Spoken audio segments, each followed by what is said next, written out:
Bruno Le Maire, bonjour. Bonjour Jean-Jacques Bourdin. Vous devez vous réjouir. Forte baisse du taux de chômage au quatrième trimestre.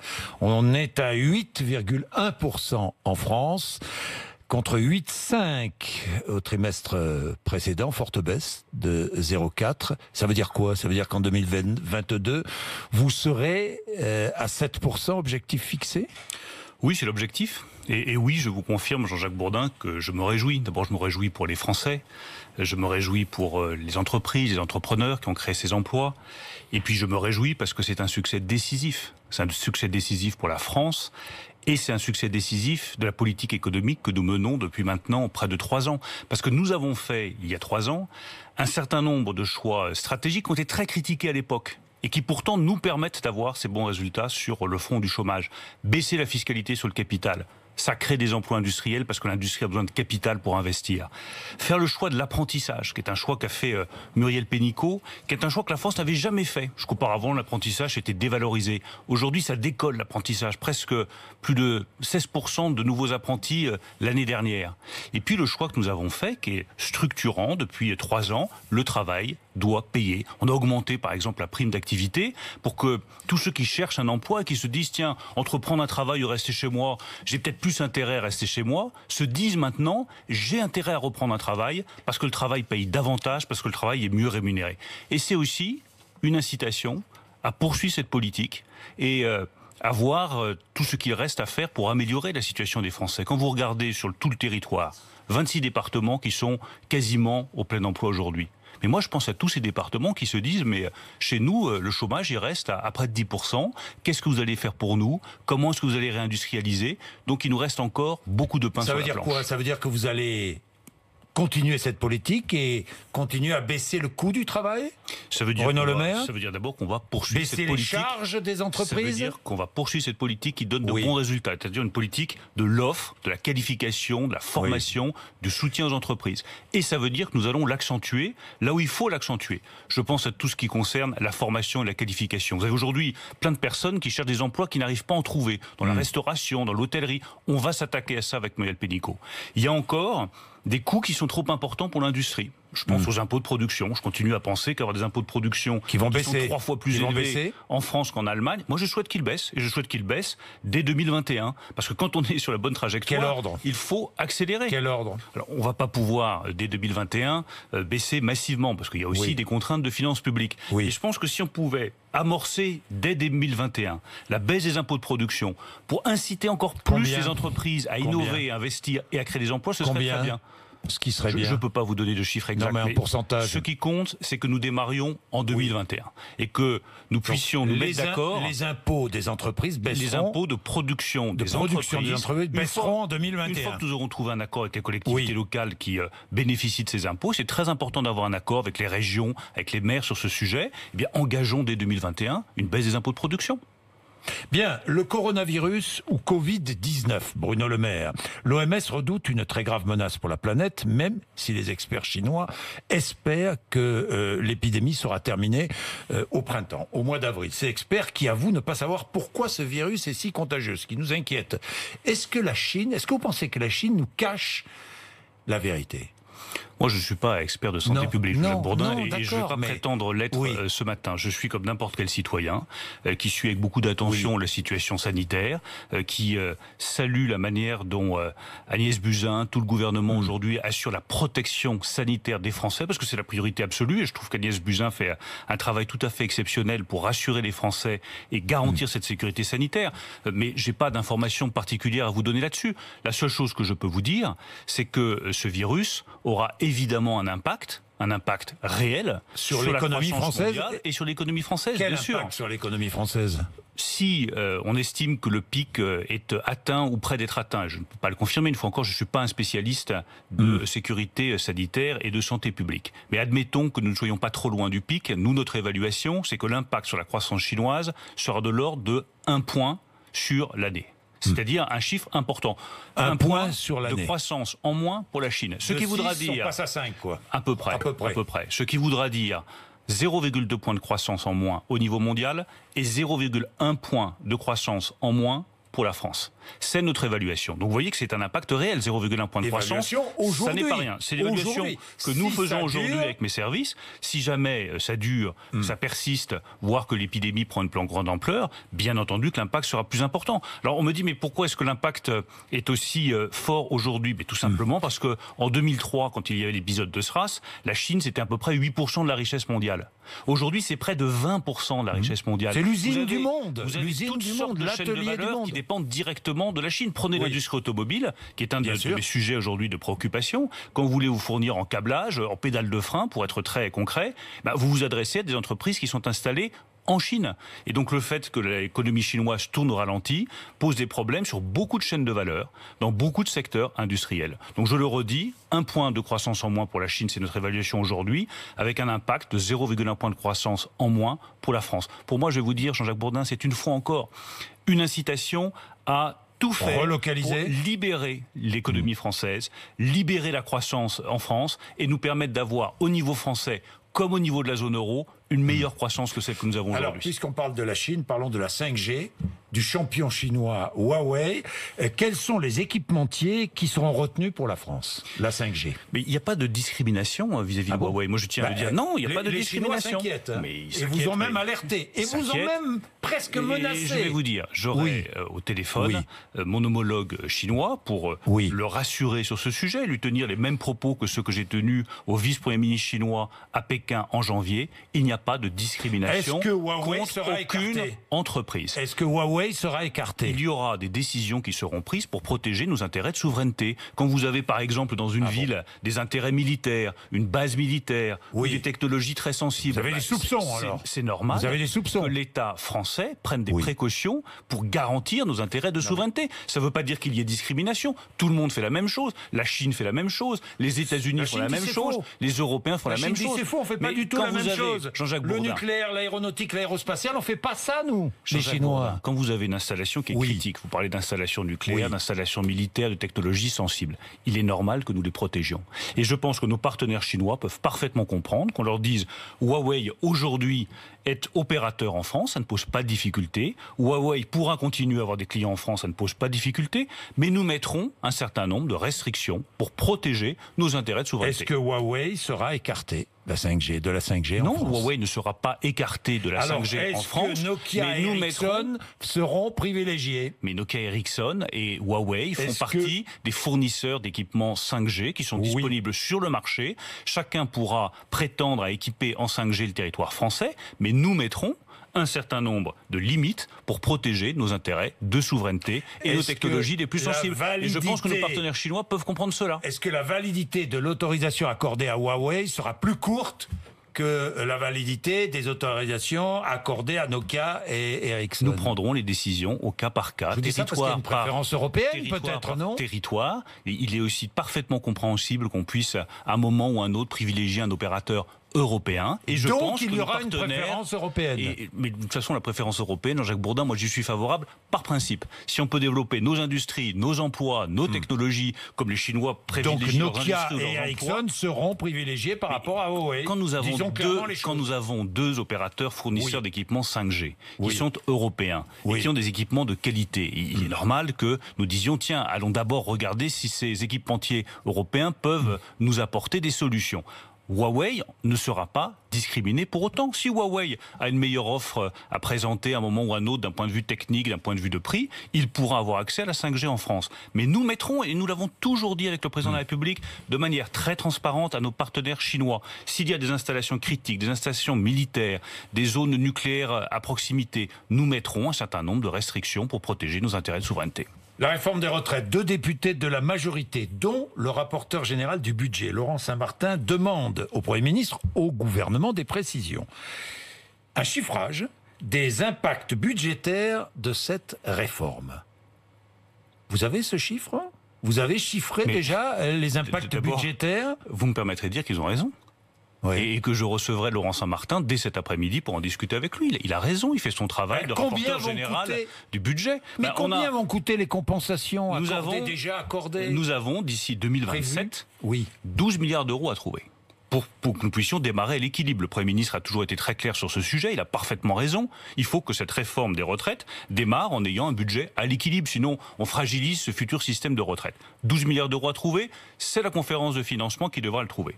Ensuite, il y a ce que coûtera le régime en régime de croisière. Ça, nous sommes en train de faire cette évaluation.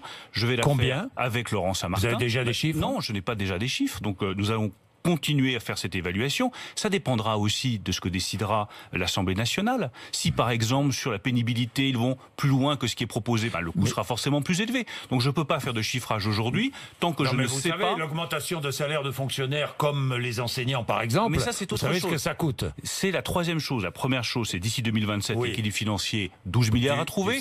En régime de croisière, nous verrons en fonction des choix qui seront faits par les parlementaires. Et puis il y a d'ici 2022, effectivement, un nombre de dépenses qui vont être engagées, qui se chiffrent en centaines de millions, pas en milliards, en centaines de millions. Par exemple, la revalorisation des enseignants. Moi, j'ai toujours été favorable. Je pense qu'avoir des enseignants qui sont bien payés, qui sont reconnus, considérés dans notre pays, c'est une bonne chose. Et Jean-Michel Blanquer a raison de pousser cela. Mais là, on est sur quelques centaines de millions d'euros. Et nous allons voir dès cet après-midi, avec Laurent Saint-Martin, le rapporteur général du budget, comment est-ce que nous trouvons ces sommes pour le prochain projet de loi de finances. Bien, la réforme des retraites n'a pas pu être examinée en commission. Obstruction assumée, notamment de la France Insoumise. Séance publique à partir de lundi prochain, du 17. Là encore, l'objectif de l'opposition, c'est d'asphyxier la réforme. Les débats vont donc durer plus longtemps. S'ils durent trop longtemps, est-ce que le gouvernement utilisera le 49.3 ?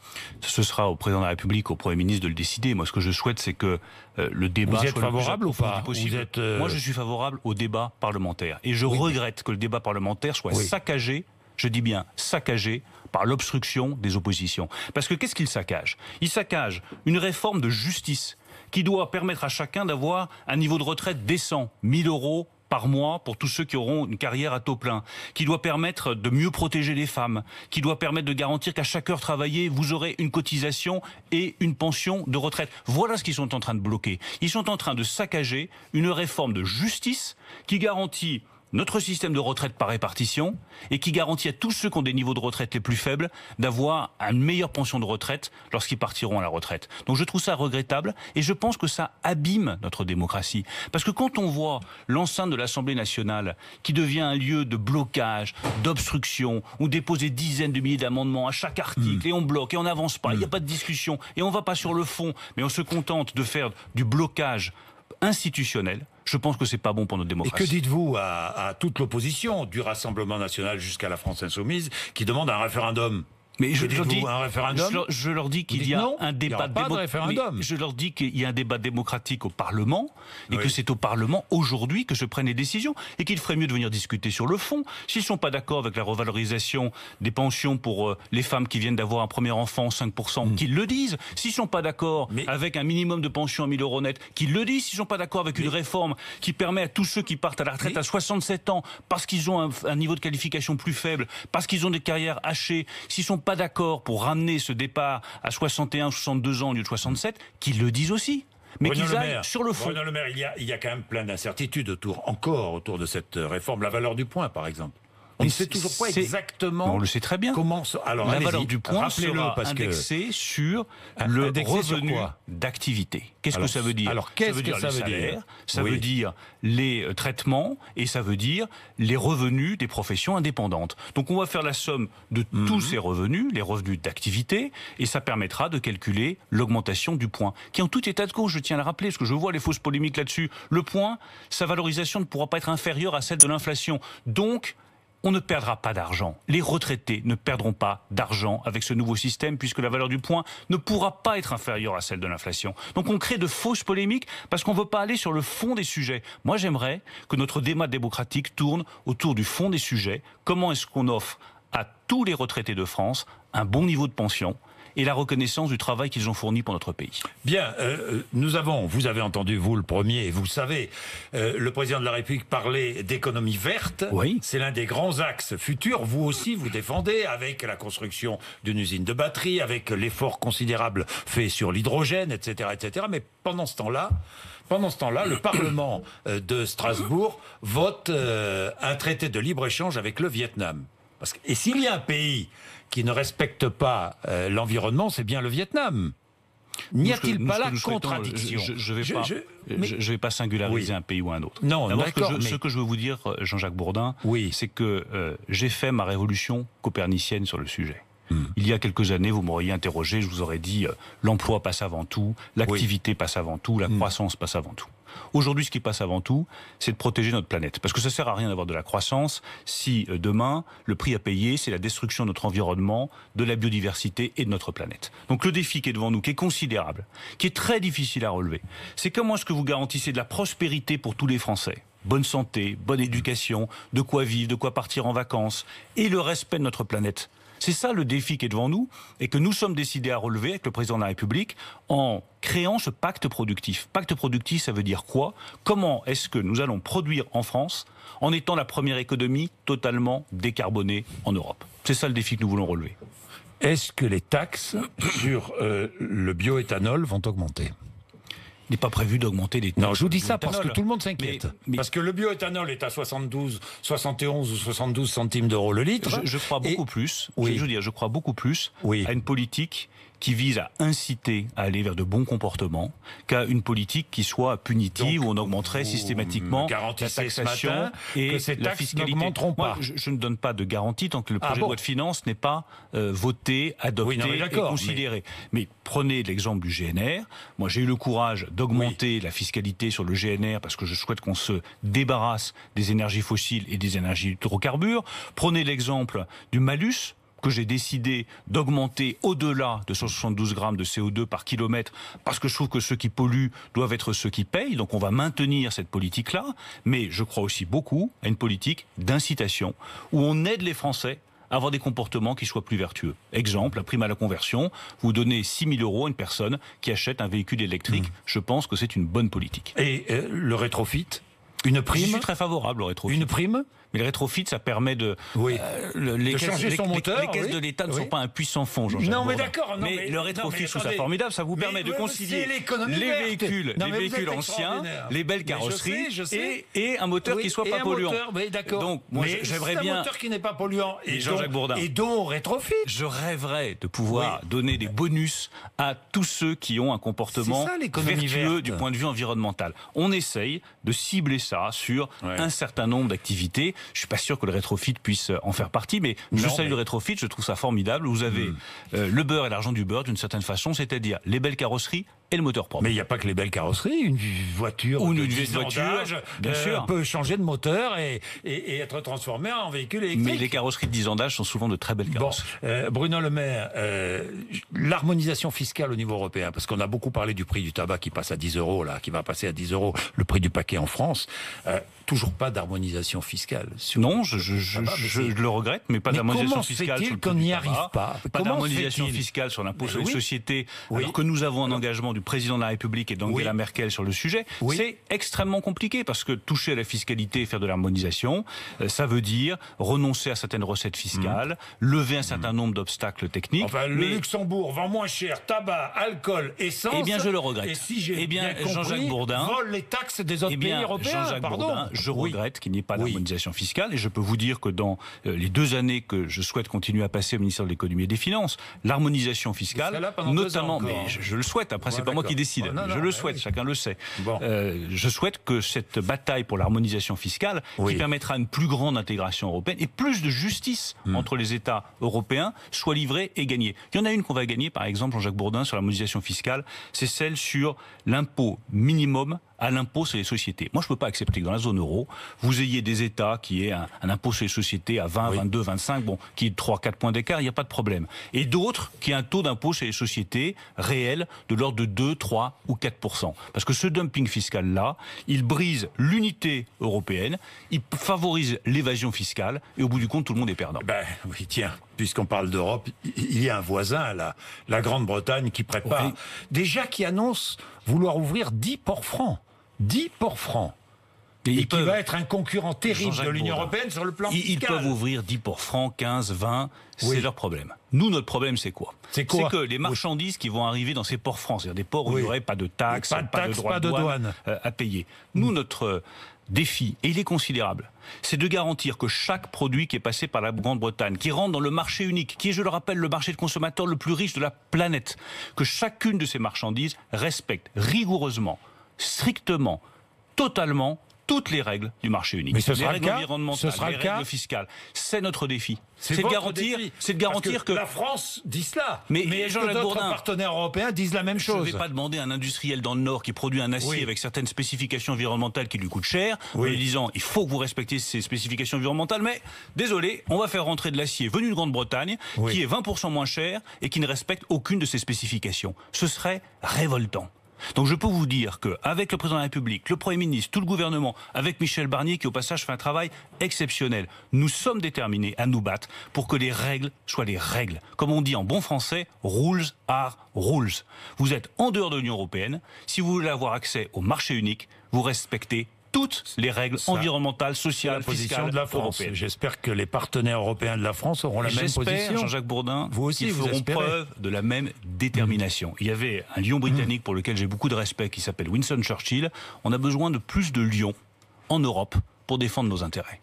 Merci Bruno Le Maire, il est 8h54, RMC et BFM TV.